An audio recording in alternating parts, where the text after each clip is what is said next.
What's up, everyone? We're here on another Monday call, broker outreach. We do have some recordings and fun stuff to share on today's call. Are there, I think Peter, you just asked, are there any wins the past week? We'd like to start off the calls that way. Let us know if you have called brokers or sent LOIs or made some good connections. We'd love to hear about it. Hi, Marcel and Peter. This is Mario. I started making calls after our broker call meeting last Monday, and so I was able to receive a couple of packages. In fact, I made a commitment to Peter that I was going to record at least one of the calls. I did that. I sent it to him by email, so I know he has it, has received it. So I'm doing that. I'm using a napkin underwriter. Nothing seems to make sense. I probably should save this question till Wednesday when we have till tomorrow, when we have napkin underwriting. Just specifically once the data is input, like guidance, is there a certain percentage of offer price that you use for guidance? Just how to kind of follow the roadmap from making the calls, inputting the data, to now understanding what the data is telling me so that I can move forward to an LOI or something. Or just make a phone call to a broker and say I'm way off and what am I missing? Awesome. I did put my email in the chat. So if you want to send us anything for tomorrow, we could run through it on the call, or if you want to just give us the numbers. So we share as much information as you give us.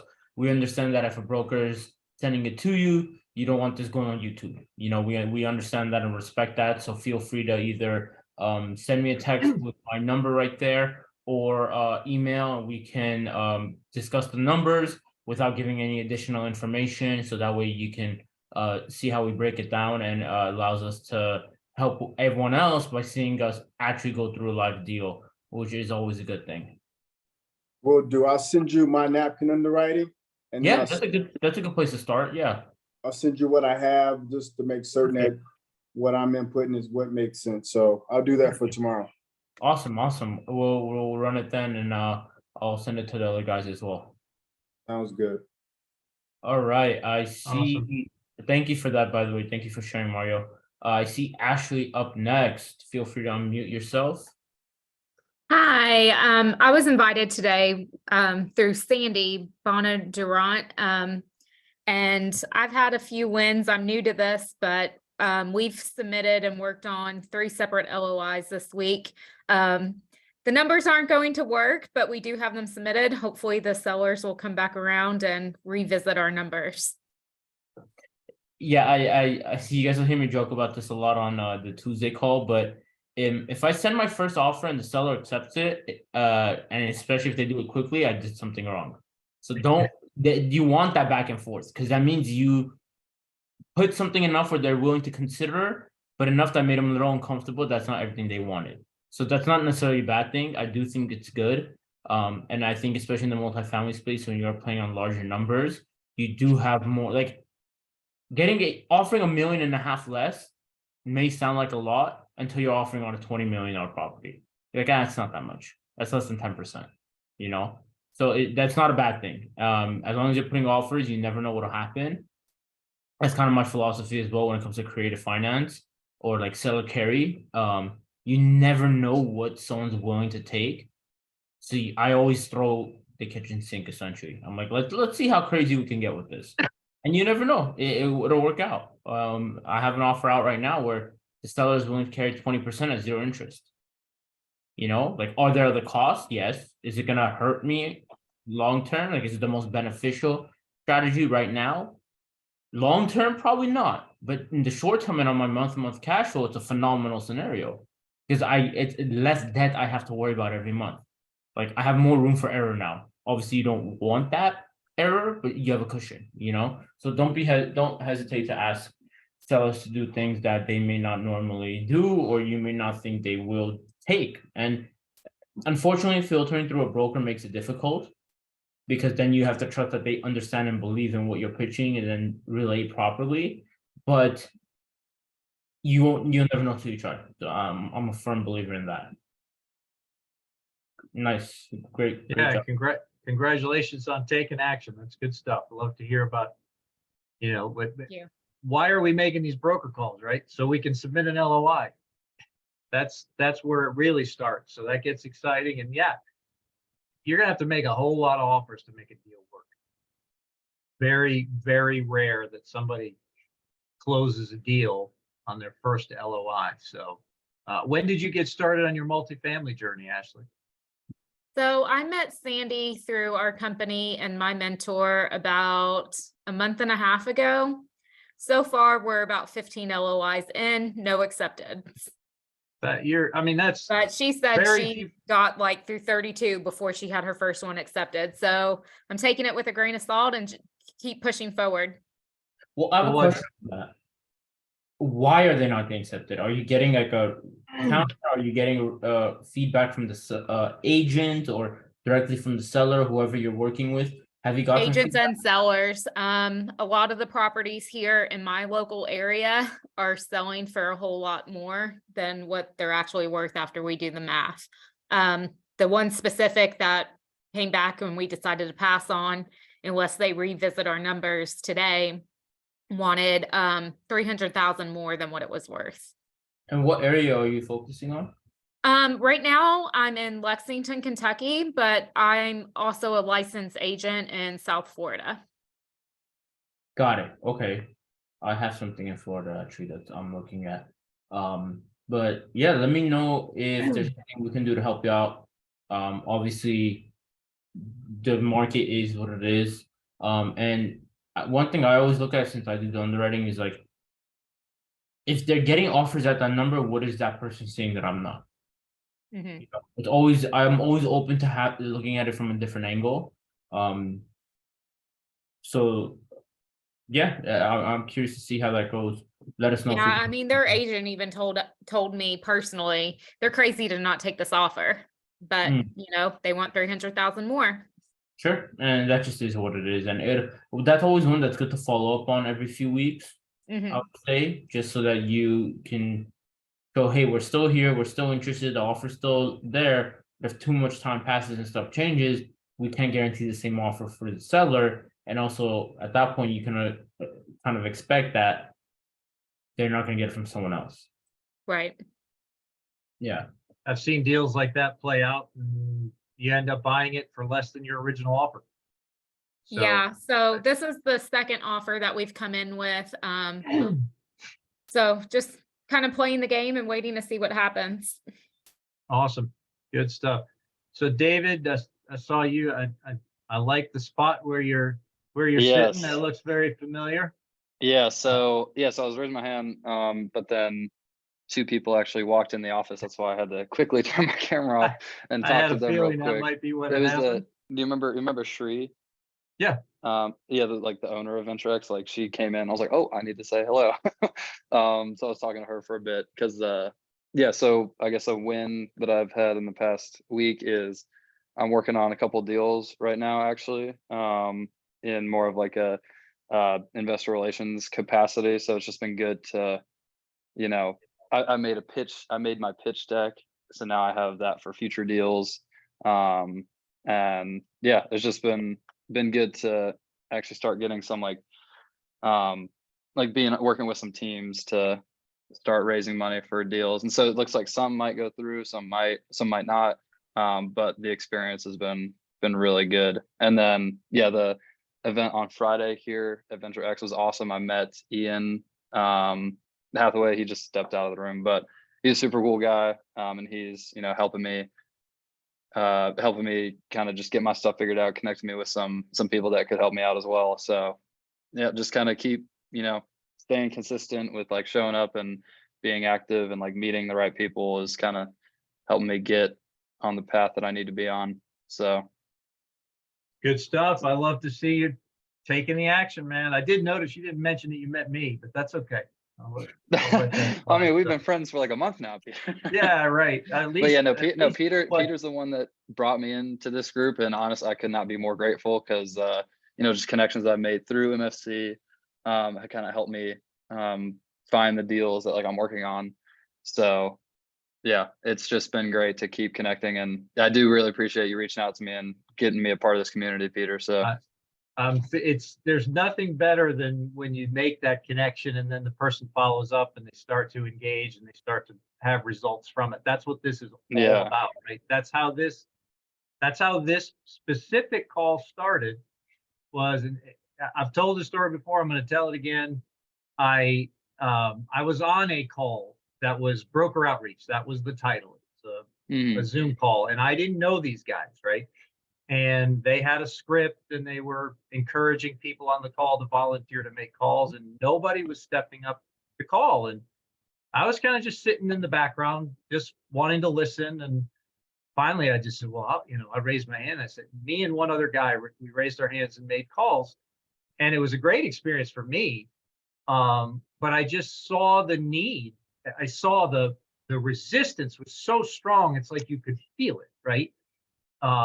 And I saw the need for encouragement to make people realize, hey, this is possible. Anybody can do this. You just got to get over that hurdle to pick up the phone and call. So, and I look at this, I'm looking at the folks on here now, and I see, I think we probably have a couple of people that are brand new, but there's at least 3 people here that I know I've met in the last few weeks and are here just because I won't stop networking, right? David, you and I met in person for the first time on Friday. I met Logan Pritchett on Friday. I think he's here because of that meeting. So, oh, what's up, Logan? yeah, I didn't see you there. And Renato, who's guys. on here, I think I met him Tuesday of last week. So it's just awesome to see how this thing can grow when we just keep getting out there, keep putting the word out, keep letting people know about the value that's being added. And we just appreciate you guys showing up and adding value to the group. So yeah, here's Ian. Hey guys. Big Venture X guy. Hey. What's up, Ian? They're saying Good to see you. But here you go. Here's the AirPod. Hey guys, how are you? Good to see you. Ian. What are you working on today? You calling brokers out there? A little bit of everything. A little bit of everything. Well, you might need a little more focus than that, but it's good to see you, man. I bet everything in terms of real estate and commercial stuff. All right, sounds good. So, I want to back up for just a second and just, we talk about it every week, but make sure that you guys are aware of the ecosystem that we have here. Ed's sharing his screen. We're really proud of the ecosystem that's just been created out of this networking that we've been doing. And every Sunday night we meet at this slide still says 8:30. We've changed that time to 8 o'clock, which I think is going to be better for everybody. Get everybody on the East Coast after we've activated them, get them to bed so they can get rested and take action on Monday morning. Then, of course, on Mondays, on this call, 2 o'clock Eastern time, we take action and we start calling brokers. My vision for that is that we will have multiple people dialing while we're here networking and talking about the business. And then as they get a broker live, they'll raise their hand and we'll go to them live, right? And that's what I was doing on most of these calls. I don't think I'm going to do any of that anymore live on this call, just because it's too hard for me to engage with you guys when I'm in the background trying to dial, right? What I'm going to do is record more calls throughout the week so that I have live calls to play if in fact we need it, if we don't reach enough brokers live. And it's very difficult to reach somebody live. I spent all morning today and got no one. I left a bunch of messages. That's not true. I do have one call that he called me back. So I do have a live call. It's a little different call, but I think I'm going to play it later on if we need to. Unless people have a lot of questions and we end up in discussion the whole time, then we won't. But I have a few things that I want you guys to listen to today. Then on Tuesday night, we do our napkin underwriting. And on Wednesday, we do our deep dive underwriting every other week. The alternate weeks, we do debt with the Miles, Jerry and Shelly Miles. So encourage you guys to check out as many of those as you can. We know you can't come to all of them, certainly not every week, but we're just trying to add more and more value every single week. And we appreciate you guys joining us. Please post it on social media, share it with your friends. We want to get as many people, especially people with W-2s, chasing their multifamily dreams. So that's what we're all about. We appreciate you guys being here. And one more thing I want to add to that real quick is, please give us give us your feedback. Tell us what you guys want us to discuss and what you need help with. You know, at the end of the day, we're very flexible. We do have each our own topics, and we do have like a specific thing we want to talk about. But feel free to reach out to us outside of these calls. Message us on Facebook, Instagram, text me. I don't know. I'll always have my phone with me. That's not changing. So let us know how we can help and connect and use us as a resource. That's why we're here. And we're always looking to expand on what we can do. Absolutely. So I'm going to queue up a call. Last week, I had committed to recording some calls. Mario did the same, and he sent that to us. So we're going to play that call. While I'm pulling that up, I want to encourage everybody else to do the same, right? Throughout the week, as you block your time to make your broker calls, record a couple of those calls. Let's listen to them as a group. It's super helpful for other people to hear these calls, even if you feel it didn't go well, right? We can listen to good calls over and over and over again, and we want to do that, right? We want to get comfortable with what to say and how to talk to these folks. But it's great. We learn a lot more from our mistakes, right? So if you have a call that you think didn't go particularly well, let's listen to it. If you're comfortable with that, right? Let's review it. Let's talk about what we could do better. And shoot, let's pick up the phone and call that person back, right? Let's get somebody else on the team to call that person. I know sometimes there's this fear, right? I'm going to screw it up. There's no screwing it up. The only way you can screw this up is by not taking action. That's how you can mess it up, right? If you're taking action, there's no way to mess up. Number one, there's so many brokers out there, you can't possibly mess it up with all of them. Number two, we're all a team here, right? If you mess it up so bad you don't think you can recover, let's send somebody else in and make that call. And it's not like we're going to take you. This is a safe community here, right? Nobody's going to go around you. Nobody's going to try to steal your deal. If you bring the deal to the table, you bring the lead to the table, when we turn it into a deal, you're going to be part of that deal. No questions asked. Nobody's going to get left behind on it. So anyway. That last point I want to make real quick is, one thing that is great about multifamily is you have so much you're working with in terms of monthly income, yearly income, equity positions, and so many different tasks involved that there's 100 different ways you can be involved in a deal. Whether it's bringing the lead, helping with capital, helping with operations, asset management, project management, and so on and so forth, that there's a way to plug yourself into every deal. And David kind of mentioned this earlier, where it's like, if you're starting out, or if you kind of like you're in these different networks and people have a deal, leverage that. Like, use that as a leverage. Like, hey, I have a deal through some of my communities. Anyone interested in investing? Obviously, don't say like that, and be careful with SEC stuff, but leverage it. Like, ask people, hey, what do you think of this? And all of a sudden people are like, oh, wow, I didn't know you're working on this. And now you've created a book of business through all these people by having something to show and to talk about. And I think that's and David can probably eventually talk about it more, but like, that's how I build my book of business too. It's like, hey guys, look at what I have. Who's interested? And like, oh, I'm not interested in this one. I'm interested in something else a little different. Perfect. Awesome. So Mario, I've got your call queued up. I assume you send it to me. I assume you're okay with me playing it for the whole group. Yes, I am. Awesome. All right. Thank you, Mario. Yeah, thanks for sending this. This is awesome. Guys, I want you to listen to it and just be thinking about, what things do you think you did well? Where do you think you could improve? Take some notes. I want to hear your feedback on this call after we listen to it.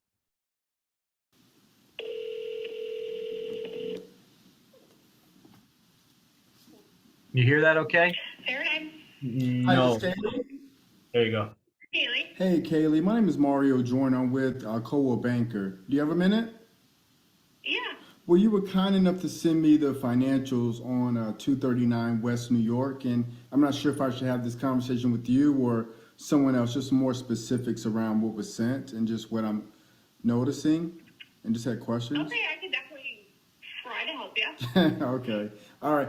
So I don't know if what you normally send out is more templated, but in here you gave me a unit breakdown and you gave me some specific units, 1 through 8, specifying which one was the studio. Of course, the other ones are a 1 bedroom. But am I to assume that you have leases secured at the 1212, or like per the rent roll, only unit 1 showed a rent of 1212? No, so I have 4 units that are 1212, and then a couple of them are 800, and Right. then my other 2 units that are finishing renovations, I have those secured at 1212 as well. Okay, so they just weren't reflected on the rent roll because they haven't taken effect. Is that all? Correct. Okay, all right. So I thought that was the case, but just wanted to be sure. And then the remodels. Do you have an estimate of what you're spending per remodel, and all the units will be remodeled once this unit 6 is done, or will unit 8 and 5 need to be done? Yes. So basically what the current owner did, as far as renovations, exterior and interior were done of the building. And then some of the units that really needed renovations, they had new flooring, new cabinets, other ones just had paint touch up. So it hasn't been like a full gut of the units. It's more so just touch up painting, like the new cabinets. I know 6 and 7, those are kind of almost full renovations with new flooring, new cabinets, new painting, new windows throughout the whole building as well. Okay, and so it looks like per your note, I guess unit 4, which is rented at 923, that'll need some rehab once it's turned, if that's what the new buyer would desire. And 5. Yeah, it would be definitely up to them. 5, so pretty much all these units had already had new flooring when the owner had bought the property. Okay. And when he hired us, we found that there were squatters in some of these units. Got it. And so they did more damage, of course, to the wall with the painting and breaking windows and security doors. So we, got everything repainted, put new windows in, new doors, new security doors, all of that. Okay. And I noticed it's pretty quick ownership in terms of when they purchased it and now they're selling. Is that just because their business model was just to fix it up and sell it, or? Yeah. And then they're going to hire you to manage it. And is it your intention or desire to continue managing the property for the new buyer? Yes, we would like to, yes. Okay, so it looks like you've probably done more project management than property management at this point. So, We've done both. I mean, when he hired us to manage it, we had squatters. We went through that whole getting the squatters out. Getting a trespass, everything. So we've done everything from that to getting the entire building renovated. Okay, and do you have a percentage amount, or how are you basing your just for my analysis purposes? How are you calculating your cost to manage the property, especially once it's been turned and you're just doing the property management versus project and property management? Well, our property management, we charge 8% of the gross rent income, so Okay. Or $100, whichever is greater. So usually it's $100, whichever is greater, for each unit. Gotcha. And just curious, you sounds like you got a lot of experience with this particular property in terms of it turning over. What do you like most about this particular property? We dealt with the bad in it, getting the squatters out, and we pretty much turned it to being a very nice building on the block. Compared to the other properties around there, and then getting above fair market value for the rent.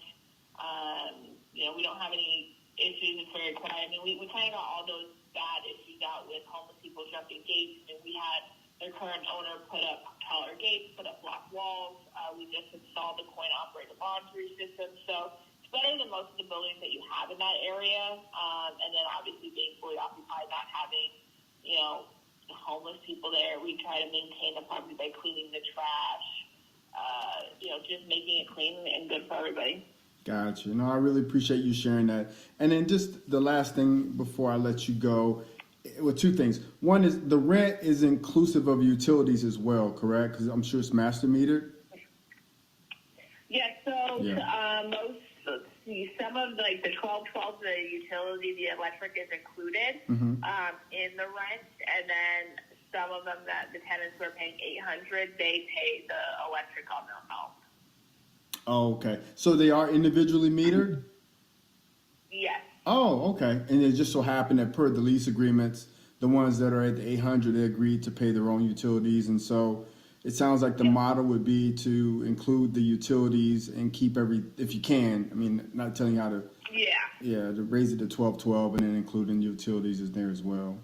And just curious, did you just factor because I'm struggling a little bit just in my initial underwrite to get close to what you're asking, the 1.6. So is that just, how did they arrive at that asking price? Is it just because of the no deferred maintenance and a lot of the things you've done and kind of factored in that and maybe where things could go in the future, or how did they arrive there? Yeah, we factored in, you know, getting it full occupancies, renovations, laundry room, and then getting those higher rents, and that's what the listing agent decided to put it to 1.6. We did have it at 1.2, and that's when renovations weren't complete and we weren't, you know, at almost 100% occupancy. And so once we reached that goal of being at almost 100% and having renovations done, then we're upping it to 1.6. Okay. And I'm noticing, I said two questions, my last. I'm just looking at the expense ratio I used just initially, and I just compared it against some other sales. Looks like in that, for this unit size, it's running about 35%. Is that consistent with what you're seeing as well? You know, I'd have to really look at the numbers and get an accurate amount. I know maybe the listing agent would know better than I would. Okay. Yeah, because I was looking at just some of the others that sell, you know, have sold around that 8 to say 20 units. I don't know if their utilities were included or not, but just trying to factor in. Of course, the P&Ls, there's not a lot of operating activity yet. You know, it looks like it started more towards the end of last year. So I just wanted to make sure I had a good handle to make sure I wasn't discounting anything. And I'm assuming if it was anything that was assumable, you would have mentioned that in the listing, correct? The debt that's already on the property? Yeah, so I got to go out and get new financing as well. Do you know if the owner would entertain any kind of seller finance if my first lender would support a supplemental loan? I don't see why not. You can always, you know, send over an offer and then we can present it to him. Okay. That's definitely not an issue. And then see, you know, what he would say. Okay. All right. I don't think I have anything else. If I do, I'll just reach out to the listing agent directly. But I thought, just based upon how you responded to me, that you had intimate knowledge of the property and project. So it sounds like you do. But anything more specific, I'll reach out that way. Okay, Kaylee? All right. Not a problem. Thanks so much. I really appreciate your time. All right. So great job, Mario. Again, thank you for sending that to us. So what kind of feedback do you guys have for him? Can I ask Mario, what do you think off the bat? Like, is there anything you would have done differently hearing it another time? I maybe would have started with just some of the whys first versus getting into the information just to see. So that was probably, if I had to do it all over again, I would have started there and probably just gained as much information as I could through conversation. It probably could have answered some of my questions that I ended up asking first. I would have reversed the order and maybe giving you guys a bit more background as to the call.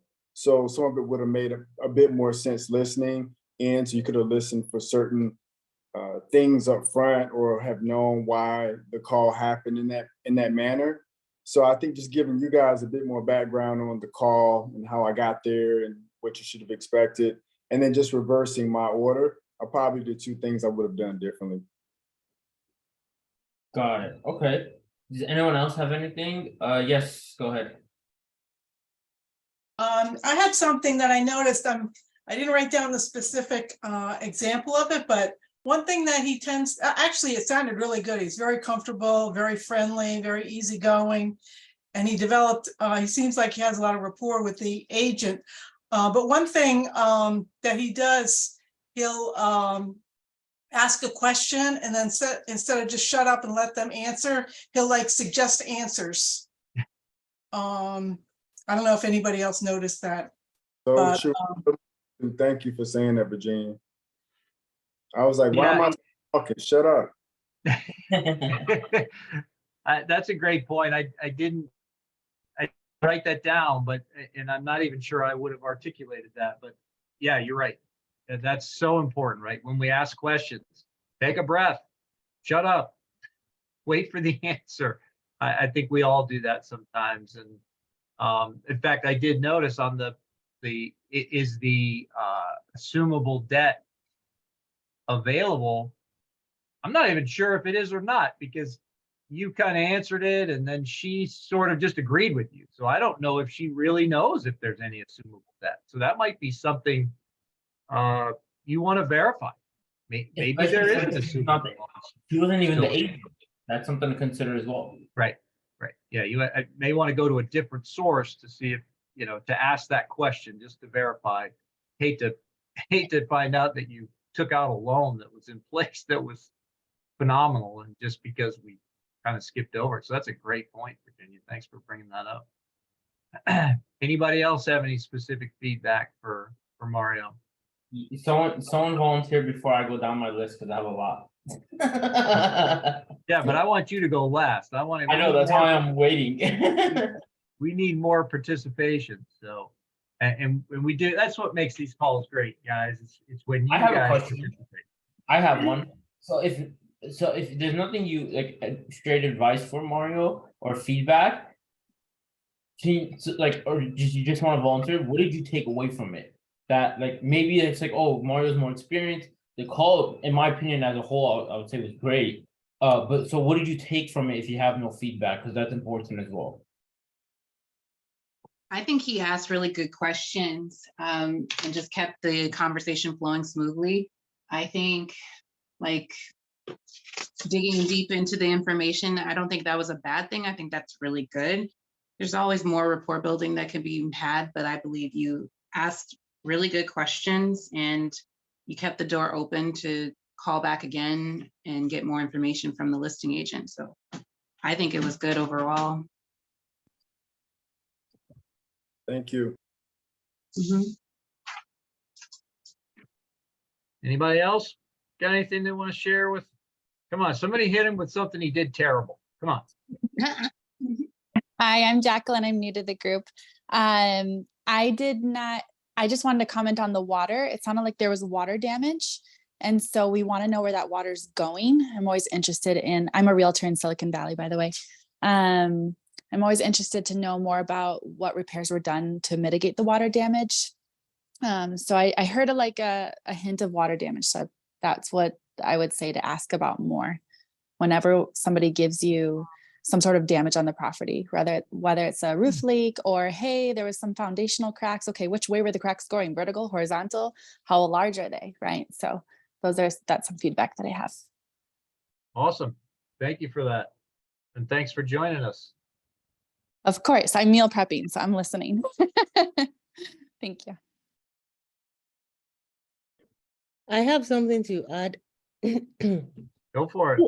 Towards the end, he said he was going to get back with the listing agent if he had additional questions.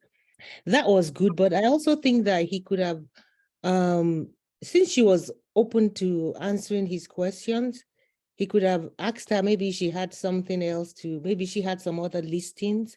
He could have started a relationship with her too. I know she was not the listing agent, but she knew about the property and she might have some other properties in mind in her listing. And it would have been an opportunity to start a new relationship with her too. That's it. Yeah, And thank you. also, there was, I don't know, maybe, did she say something about homeless people being around that area? There was something she said about homeless people. Yeah, there are squatters. Oh, okay. Okay. I want to piggyback off of that real quick, just not to completely take over my points, but that's a good point that you bring that up because it's important to understand how they're the property management companies, how they, because that might be a problem you face down the road that you don't want to deal with, obviously. But it's something where it's like if someone gets comfortable there, they're gonna keep trying to go back, regardless if it's a new one or not. They don't know. So it's important to understand also how how they're managing that and how they're making sure that you don't have that issue beyond the fence stick, which is good that you found out the gate. But I will kind of dig a little deeper on that. But again, I'm gonna be the one that's kind of nitpicking this call. So you still got a lot of the information you needed. Peter, do you have anything to add? Because I can go through my list if not. So the key thing that I took away from it, I love the fact that number one, you're doing it. That's awesome. Thanks for doing it. Thanks for sharing your journey with us. When did you start your multifamily journey, Mario? It's been very intermittent. I'm primarily a traditional real estate agent, so I've had a lot of starts and stops. Obviously, based on frustration and doing like we had earlier, trying to submit offers and not being close and just moving on to the next thing. So it's been super intermittent, but probably about a year of just starting and stop, but no consistency. So, but in the grand scheme of things, fairly recently, you sound very comfortable. You bring a level of confidence. It's something that people talk about a lot. It's like, how do I deal with when they ask me for proof of funds? Well, get more confident. That's my answer. When you approach these people with confidence, you don't get that question. Nobody's asked me that question, not one time. And we have an easy way I need to make a note, make a video on that. There's an easy way to address it, right? So, and we can talk about that, but you come across with confidence. I love the fact that when you said that you told her, I'm struggling with my underwriting, such a great way to say, hey, your price is too high, right? You don't want to come out and sound like a jerk and say that. You're like, yeah, I'm struggling with my underwriting and I'm just having a hard time making that asking price work. It's such a beautiful way to put it. It does so many things, right? You sound like you know what you're talking about. You're working on it, right? You're underwriting this deal. You're not just, calling and saying and asking for all kinds of information. You're actually taking that information and you're working on it. So that was the best part to me of the call.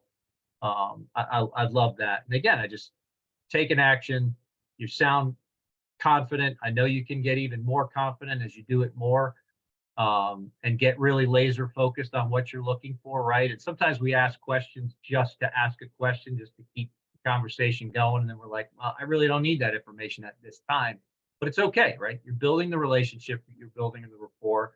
And I think you did a good job with all of that. So that's all I have, Ed. If you've got some other things you wanted to, and while Ed's talking, if anybody else that we really want to hear from you guys, raise your hand. We'll switch over to you.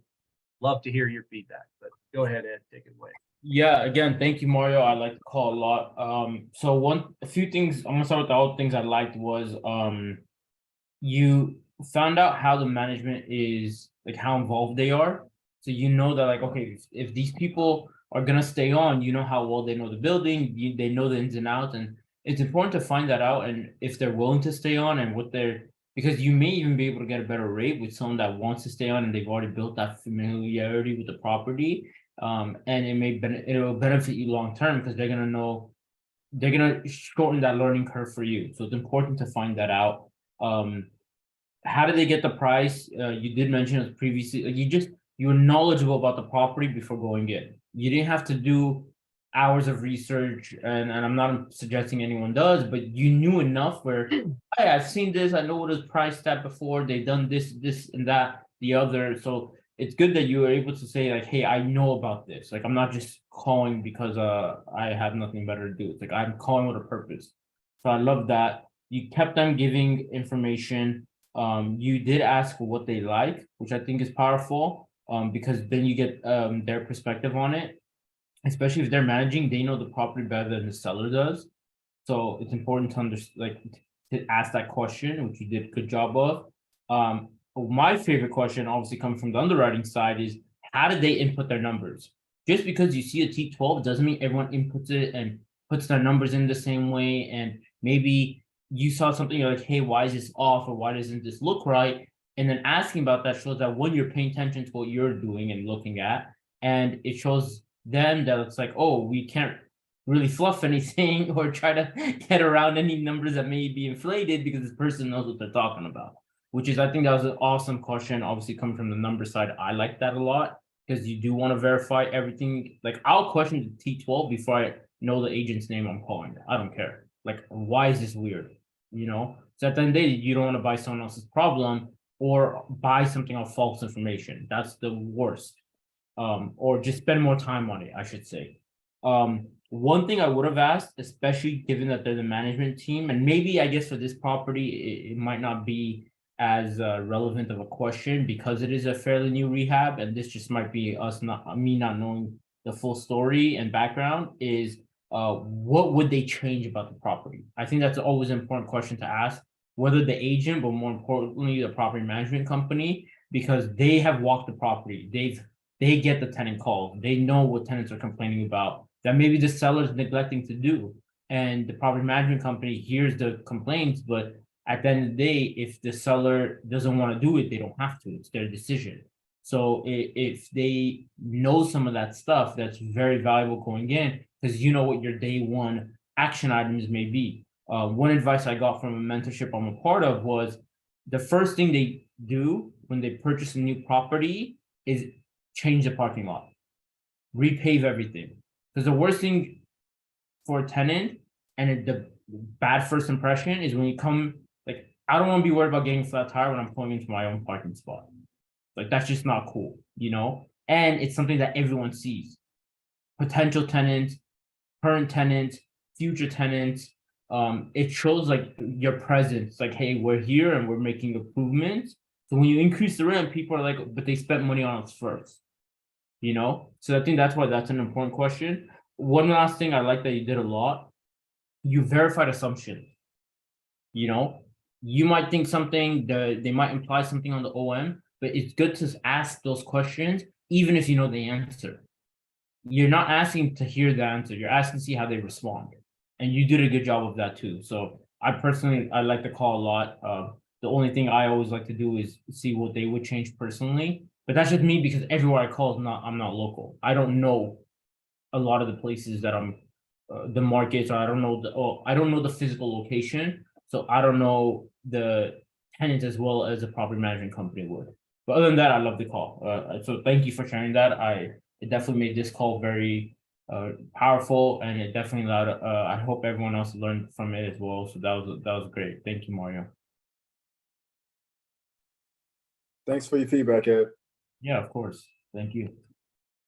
Yeah, and that's, again, I want to reiterate, it's very difficult for us to actually reach a broker live on the call. So I think, again, not that I'm going to stop attempting that, but I think having these recorded calls is going to be super helpful. So if everybody can, whoever wants to participate, just be aware of that, be thinking about that through the week. The other thought I had actually, as I was recording my calls this week, was, hey, if people are interested, right? And I would ask you to put that in the chat. Say interested, and I'll put a note so I can follow up on it, but interested in a live broker call Zoom, right? We'll just get a smaller group. Who wants to make calls, right? We don't have to talk to each other. Let's just all get live on a Zoom, right? We can talk about how to research. If you don't know, real briefly, we'll show you how to do that. And then we just dial. right? And somebody, we're going to get somebody, and then we'll have a smaller group that, and I'll schedule, I'm happy to schedule at least 2 of those throughout the week, right?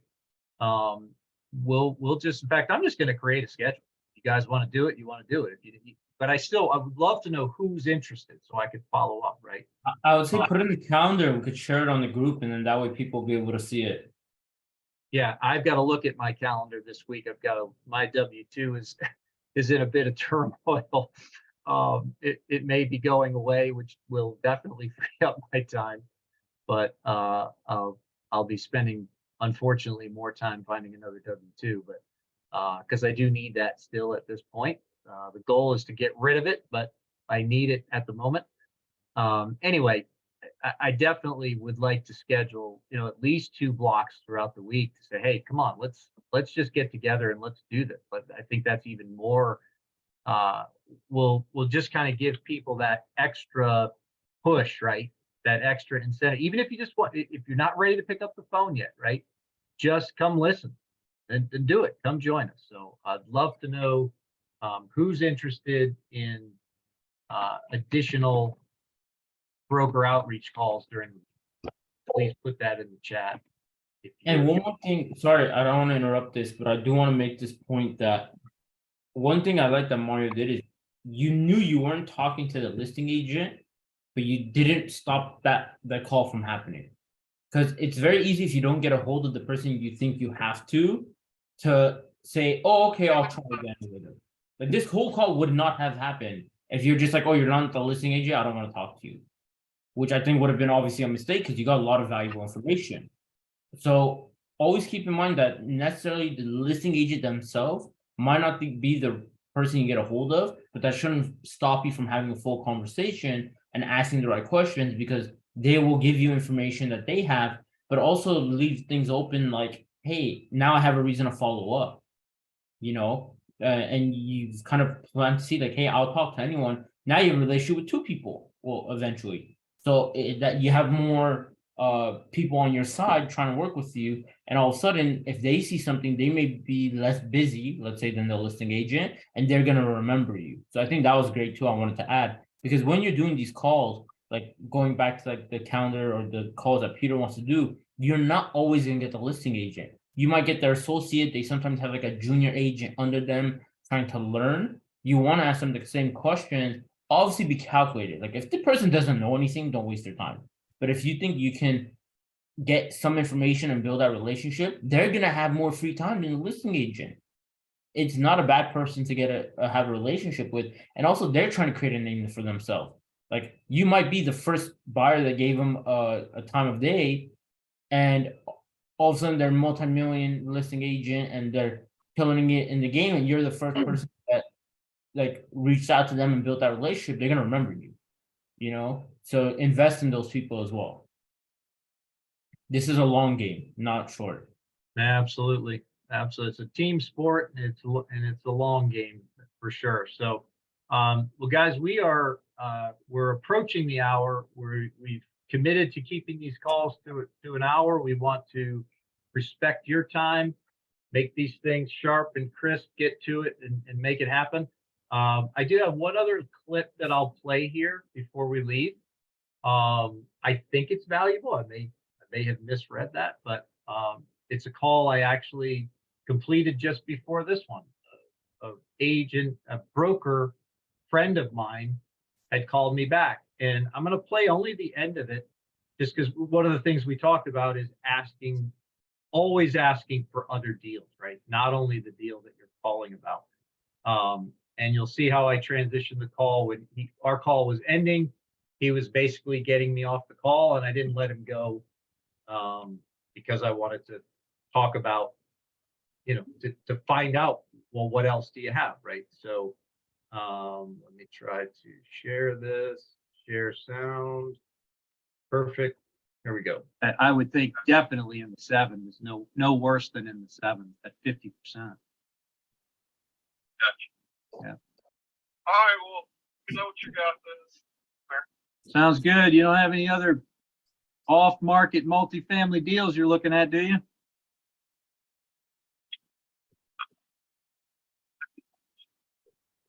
Okay. That's the hot stuff right now. Well, I mean, in the world that I'm playing in, right? I'm networking with a bunch of multifamily buyers, but I've got people for warehouse too. I mean, I've definitely got other. You got anything off market right now?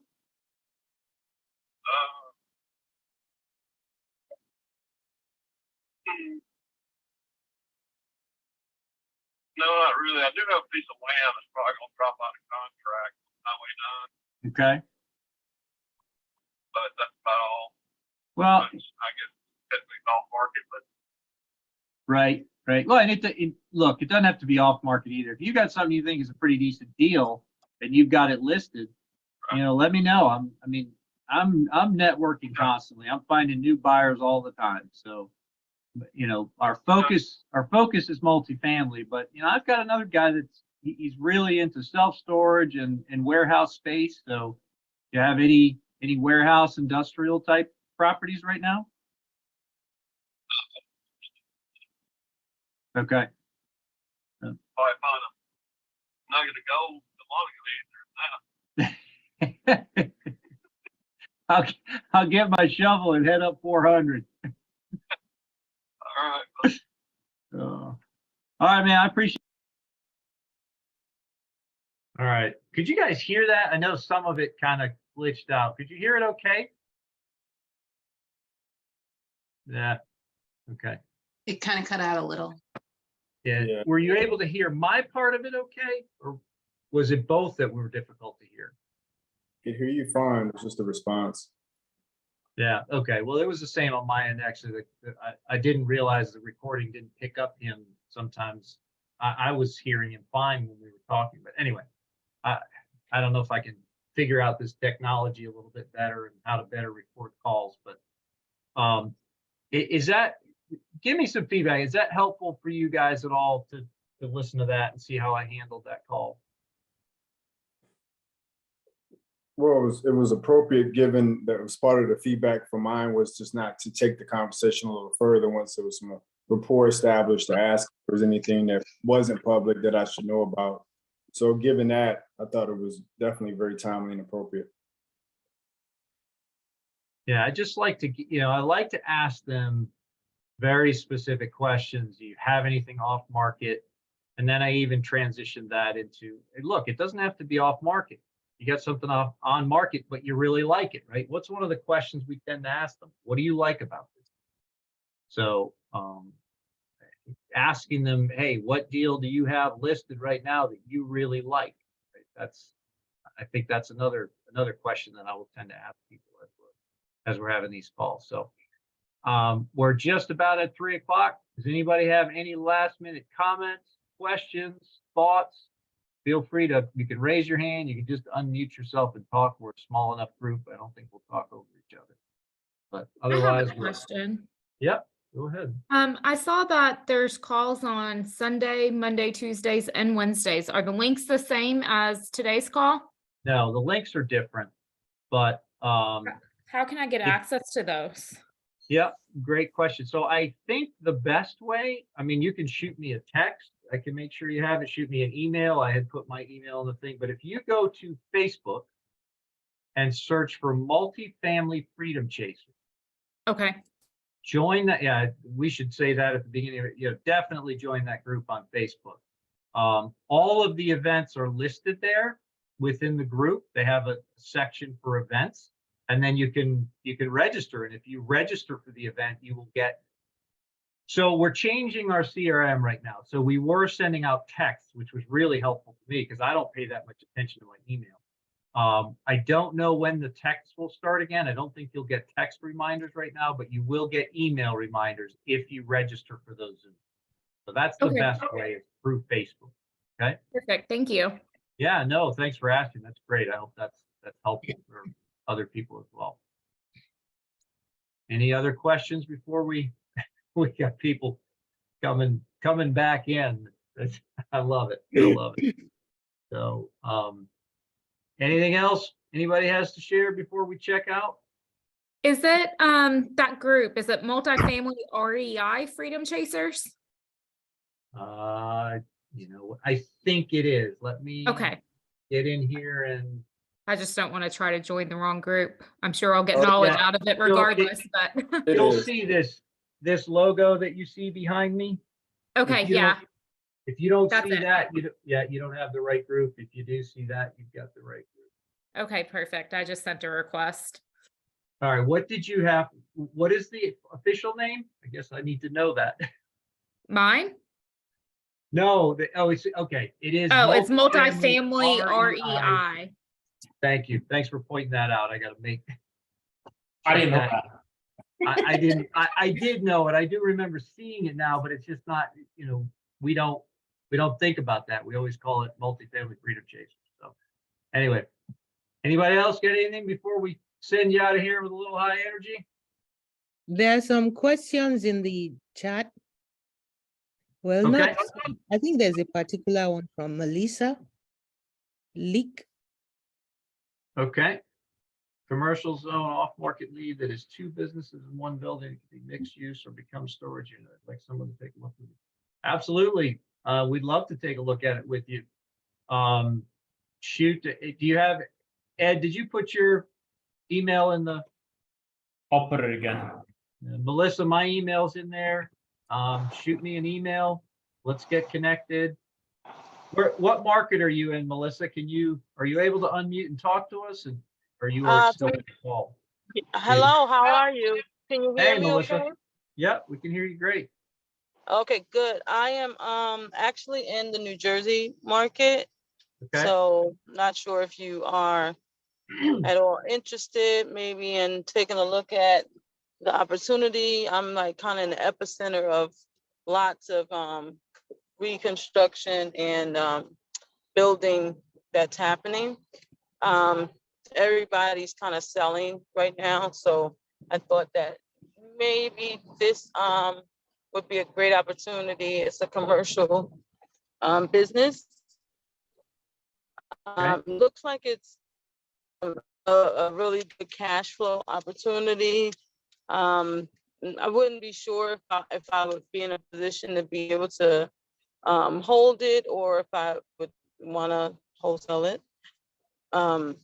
Are But they I'd like selling the if someone could business? take the time to maybe look at it with me. Are they selling the They're business or selling just the real estate? the business, the real estate, the building. Yeah, Okay. but they are selling the property, and it's actually one of them is a convenience store and the other is a salon already. So it's got a lot of potential.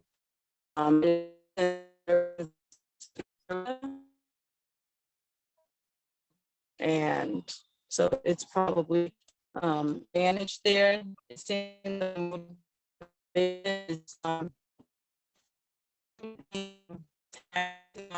and so the owner he's anxious to kind of get as much as he can like now and by cashing in and leaving.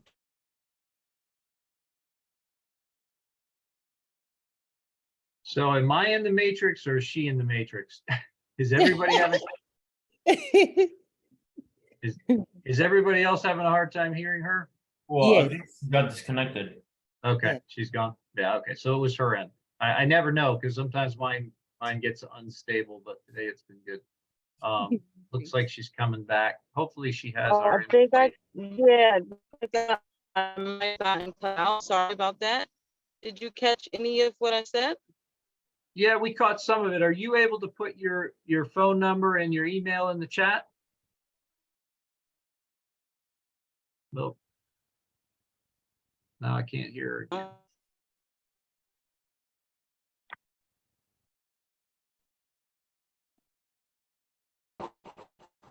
No, I don't think we can hear her.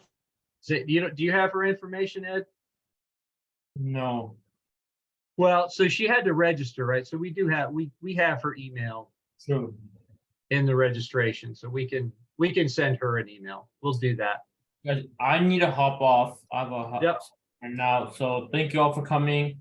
I appreciate volunteering, appreciate the feedback, the conversation. I will see you all tomorrow. See you, Ed. Appreciate it, guys. Thanks for being here. Later, guys. Thank you.